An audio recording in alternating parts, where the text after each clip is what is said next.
Plan మొత్తం ఆదిత్యకు తెలిసేలా చేసిన కుట్టి అలేఖ్య చెంప పగలగొట్టి కుట్టి నా ప్రాణమని చెప్పిన ఆదిత్య షాక్లో జీవన. ఇంతకు ఏం జరిగింది? అలేఖ్య ప్లాన్ మొత్తం అసలు కుట్టికి ఎలా తెలిసింది? ఆ విషయాన్ని ఆదిత్యకు ఎలా చెప్పింది? అలేఖ్య చెంప పగలగొట్టినటువంటి ఆదిత్య కుట్టి నా ప్రాణమని చెప్పినప్పుడు అలేఖ్య ఏమంది? అసలు ఇదంతా ఎలా జరిగిందనేది వీడియోలో చూసి తెలుసుకునేద్దాం. మరి మధ్యలో జీవన పరిస్థితి ఏంటి?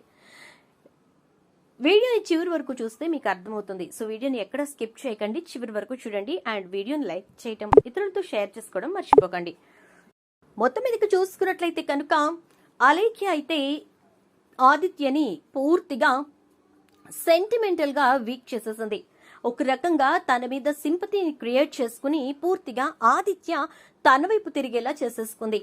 అలా చేసుకున్నటువంటి అలేఖ్య ఆదిత్య మనస్సులో మాత్రం చోటుని సంపాదించుకోలేకపోయింది. ఆదిత్యకిప్పుడు ఆనంది మీద కేవలం అలేఖ్య జీవితాన్ని నాశనం చేయాలనుకుంది అన్నటువంటి అభిప్రాయమే తప్ప వేరే ఎటువంటి అభిప్రాయము లేదు. అలాంటి ఆదిత్య ఇక ఆనంది ఉన్న చోట నేను ఉండను అంటాడు. ఎందుకంటే ఇప్పుడు ఆనంది అలేఖ్య ఇద్దరికీ కూడా ఒకరి గురించి ఒకరికి పూర్తిగా తెలిసిపోయింది. అలేఖ్యతోటి ఇప్పుడు ఆదిత్య ఒకవేళ ఎక్కువసేపు మాట్లాడినా కూడా ఆనంది తట్టుకోలేని పరిస్థితుల్లో ఉంటుంది. ఇలాంటి సిచ్యుయేషన్ ని హ్యాండిల్ చేయడానికి కన్ఫర్మ్ గా ఇద్దరు ఒక చోట ఉండకూడదు అని చెప్పని, అసలు తనే అక్కడ లేకుండా పోతే ఇద్దరికి సమస్య ఉండదని చెప్పి ఆలోచించి ఆదిత్య నేను బయటకు వెళ్లిపోతాను అని చెప్పి చాలా హార్ష్ గానే చెప్తాడు. దాంతో ఇక ఆనంది బాధపడుతుంది.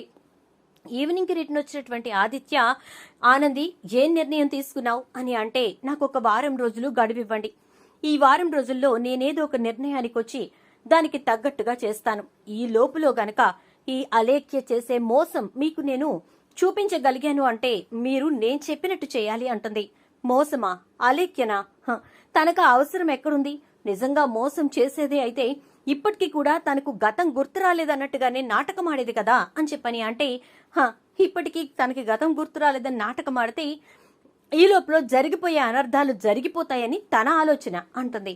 అనర్థాలా అని అంటే, ఇప్పుడిప్పుడే మీరు నాకు ప్రేమగా దగ్గరవుతున్నారు, మనిద్దరం ఒక్కటవ్వాలి అని చెప్పి ఆలోచన చేస్తున్నారు. ఈ టైంలో తనకి గతం గుర్తొచ్చిందని ఇప్పుడు మాట్లాడుతోంది అలేఖ్య. అంటే దాని అర్థమేంటి? మనిద్దరం సంతోషంగా ఉండకూడదనే కదా అంటే, చూడుకుటి నువ్వు ఎన్ననుకున్నా సరే నాకు అనవసరం.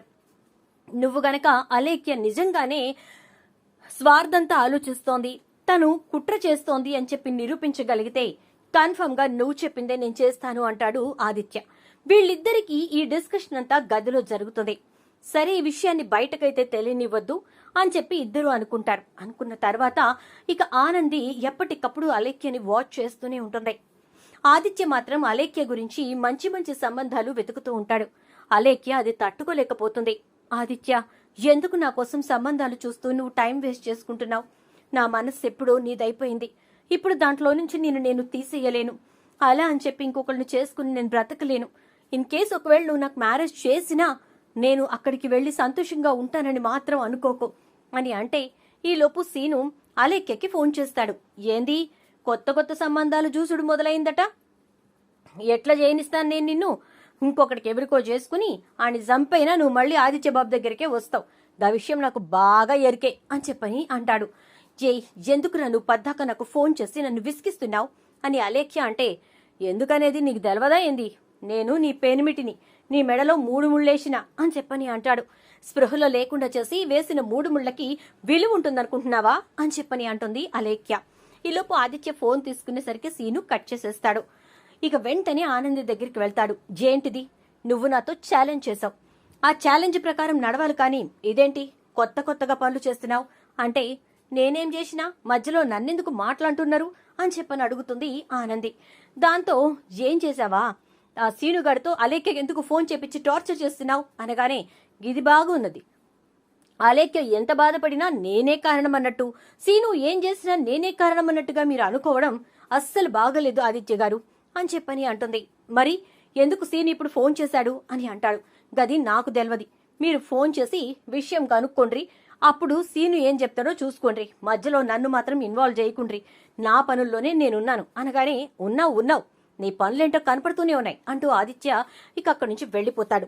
అసలు ఈ అలేఖ్య కావాలని చెప్పి ఇదంతా క్రియేట్ చేస్తోందేమో అనిపించేసి ఇక వెంటనే శ్రీనుకి ఫోన్ చేస్తే, నేనెప్పుడు చేసిన దానికి ఫోను, నాకేం అవసరం దానికి ఫోన్ చేయనికి అని చెప్పని అంటాడు. అయితే అవతల శ్రీను ఫోన్ చేయకపోయినా చేసినట్టుగా ఆదిత్య గారి ముందు నాటకం ఆడిందనమాట. ఓకే, అయితే ఇప్పుడు ఇంకా సింపతి క్రియేట్ చేసుకుని ఆదిత్య గారిని తన వైపు తిప్పుకోవాలనుకుంటోంది. దీని సంగతి చెప్తాననుకుంటుంది ఆనంది. ఇక అనుకున్న తర్వాత జీవనాన్ని ఇంకా అలేఖ్యని గమనించడం మొదలు పెడుతుంది. ఇలా వీళ్ళిద్దరూ కలిసి ఒక రోజున టెర్రస్ మీద మాట్లాడుకుంటూ ఉండగా అలేఖ్య అప్పుడే పైకి వెళ్తుంది. ఆనంది అప్పుడే పైకి వెళ్తుంది. జీవన అలేఖ్య మాట్లాడుకుంటూ, చూడు జీవన, ఇప్పుడు గనక మనం ఏ మాత్రం రాంగ్ స్టెప్ వేసినా ఇప్పటి వరకు చేసిన శ్రమంతా వృధా అయిపోతుంది. ఆదిత్య పూర్తిగా నన్ను నమ్మేశాడు. అలా నమ్మిన ఆదిత్య ఎప్పుడెప్పుడు నా మెడలో తాళి కడతాడా అని వెయిట్ చేస్తున్నాను. ఆనంది ఉన్నంత వరకు ఆదిత్య నా మెడలో తాళి కట్టడేమోనని భయంగా ఉంది అని చెప్పనంటే, ఇప్పుడు నువ్వు తాళి కట్టించుకుని ఏం చేయాలనుకుంటున్నావు అంటుంది జీవన. ఆల్రెడీ ఆనందికి వశమైపోయిన తర్వాత ఆదిత్య నేనేం చేసుకుంటాను? నాకు కావాల్సింది ఆదిత్య వెనుకున్న ఆస్తి. ఆ విషయం నీకు తెలుసు కదా అంటుంది అలేఖ్య. అదే కదా, నీకు ఈ ఆస్తి వస్తే నువ్వు ఇందులో సగం నాకిస్తానన్నట్టున్నావు అని అంటుంది. మరి నా కుటుంబం వీళ్ల మూలాన ఎంత బాధపడిందో, ఎంత ఇబ్బందులు పడిందో నాకు తెలుసు. అందుకే ఆ కక్షను నేను తీర్చుకోవాలనుకుంటున్నాను అంటుంది అలేఖ్య. ఇదంతా విన్నటువంటి ఆనంది షాక్ అయిపోతుంది. గింత కుట్రని మనసు నిండా పెట్టుకొని నువ్వు ఆదిత్య బాబుకి దగ్గరగా నీకొచ్చినవా? ఆదిత్య గారిని మోసం చేయనీకొచ్చినవా? నీ నిజ స్వరూపం ఆదిత్య బాబుకి తెలిసేలా చేస్తాను. ఆదిత్య గారు ఖచ్చితంగా నిన్ను నమ్మినందుకు బాధపడేలా చేస్తాను అని చెప్పి వాళ్ళిద్దరి మాటలని రికార్డ్ చేసుకుని జాగ్రత్తగా తీసుకెళ్లి ఇక ఆదిత్యకి చూపిస్తుంది. ఆదిత్య అది చూసి షాక్ అయిపోతాడు. ఏంటానంది ఇది అంటే, గిట్లనే మోసం చేస్తారు ఆదిత్య గారు, మీకేం తెలుసును? మీకు వాళ్ళు ఎదురుగా కనపడింది నిజమన్నట్లుగా నమ్ముతున్నారు కదా. నమ్ముండ్రి. ఇప్పుడు గాని ఈవిడ గారిని మీరు పెళ్లి చేసుకుంటానన్నారనుకోండి, పెళ్లి చేసుకున్న 2 రోజులకే నా వల్ల కాదు, నేను బోవుడు అవ్వాలి అని చెప్పి డైవర్స్కి వేస్తుంది. అప్పుడు డైవర్స్ ఇచ్చి ఆస్తి ఇచ్చి పంపించురు గాని అని చెప్పని అంటుంది. ఇదంతా అబద్ధం, నువ్వు క్రియేట్ చేసావు అని చెప్పని అంటే, అవు నేను చదివింది లానే గాని సాఫ్ట్వేర్ కాదు, ఇవన్నీ నేను జైనీకి, కావాలంటే మీరే అలేఖ్యని గమనించుకోండి అని చెప్పని అంటుంది. అలేఖ్య రోజు రాత్రి ఎవరితోనూ ఫోన్ మాట్లాడుతూ కనపడుతోంది. ఇక వెంటనే ఆదిత్య దగ్గరగా వెళ్లి వింటే, అబ్బా నేను చెప్పాను కదా, జస్ట్ ఇంకొన్ని రోజులు వెయిట్ చేయి, ఆదిత్య ఆల్రెడీ నా వైపు తిరిగిపోయాడు. ఆనందిని పెళ్లి చేసుకోకముందే మా పెళ్లి అయిపోయినట్లయితే అప్పుడే నేను ఆస్తిలో భాగం తీసుకుని నీ దగ్గరకు వచ్చేస్తుండేదాన్ని. బట్ ఇక్కడ పరిస్థితులు వేరుగా మారిపోయాయి.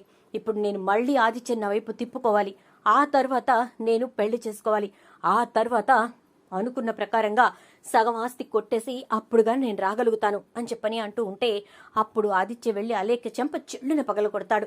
ఒక్కసారిగా షాక్ అయిపోతుంది అలేఖ్య. ఏంటి అది అని చెప్పని అనేసరికి, ఛీ, నీలాంటి దుర్మార్గురాలి కోసం బంగారం లాంటి నా భార్యని తప్పుపట్టాను. నీలాంటి దాన్ని నేను ఎక్కడా చూడలేదు. ప్రేమ పేరుతో ఇంతలా మోసం చేస్తావా అని చెప్పని అంటే, నువ్వు మాత్రం చేస్తోంది మోసం కాదా? ప్రేమిస్తోంది నన్ను, మనసులో పెట్టుకుంది నన్ను, ఆనందిని చాలా గొప్పగా చూసుకుంటున్నట్టు నువ్వు చూపించట్లేదా అంటే, ఏంది నా మొగుడిని పట్టుకుని నోటికొచ్చినట్టు మాట్లాడుతున్నావు అంటూ వస్తుంది ఆనంది. హో, నువ్వు కూడా ఇక్కడే ఉన్నావా అంటుంది అలేఖ్య. నీకు టైం దగ్గర పడిందని చెప్ప నీకే ఏడుకొచ్చిన. ఆదిత్య గారు, మీరు బయటకి తోలుతారా, నన్ను దోలమంటారా చెప్పండి అంటూ ఉంటే, ఈలోపు జీవన వచ్చి, ఎందుకు పాపం అలేఖ్యను మీరందరూ కలిసి ఇలా బాధ పెడుతున్నారు అని అంటుంది. ఎవరు బాధ పెట్టినరు? నీకు అంత బాధగా ఉంటే నువ్వు తీసుకెళ్ళి నీకు సౌతిని చేసుకో అని చెప్పని అంటుంది ఆనంది. ఏం మాట్లాడుతున్నావు అని అనగానే, మరి లేకుంటే దాన్ని నాకు సౌతిని చేయాలని చెప్పి నువ్వు బలాట పడిపోతున్నావు కదా, దాని గురించి కానీ నేను మాట్లాడుతున్నాను, చెప్పు, నీకు చేయమంటావా సౌతిని దాన్ని అని చెప్పని అనేసరికి ఒక్కసారిగా ఇక జీవన లోపలికి వెళ్ళిపోతుంది. అక్కడి నుంచి అలేఖ్యని, నువ్వే మర్యాదగా వెళ్ళిపోతే మంచిది, ఉదయం నేను లేచేసరికి నువ్వు నాకు కనిపించకుండా ఉంటే చాలా మంచిది అంటూ ఆదిత్య వెళ్ళిపోతాడు. చెప్పిన కదా, నీ అంతటి నువ్వే పెట్టే బిడ్డ సర్దుకుని పోయేటట్టుగా చేస్తానని. చేసిన తెల్లారిపాటికి నువ్వు వీడి నుంచి పోకపోతే ఆయనే నిన్ను బయటకు గెంటుతారు, జాగ్రత్త అంటుంది ఆనంది. మరి అలేఖ్య ఇంట్లోంచి వెళ్ళిపోతుందా, లేక మళ్ళీ ఏదైనా కొత్త ప్లాన్ వేస్తుందా ఆదిత్యతోటే ఉండటానికి? చూద్దాం. మరి ఆనంది ఏం చేయబోతుందో. వీడియో నచ్చితే తప్పకుండా ఒక లైక్ అయితే చేసి వీడియోని షేర్ చేసేయండి. అలాగే ఛానల్ని సబ్స్క్రైబ్ చేయండి. పక్కనే ఉన్న బెల్ ఐకాన్లో ఆల్ ట్యాప్ చేయడం మాత్రం మర్చిపోకండి.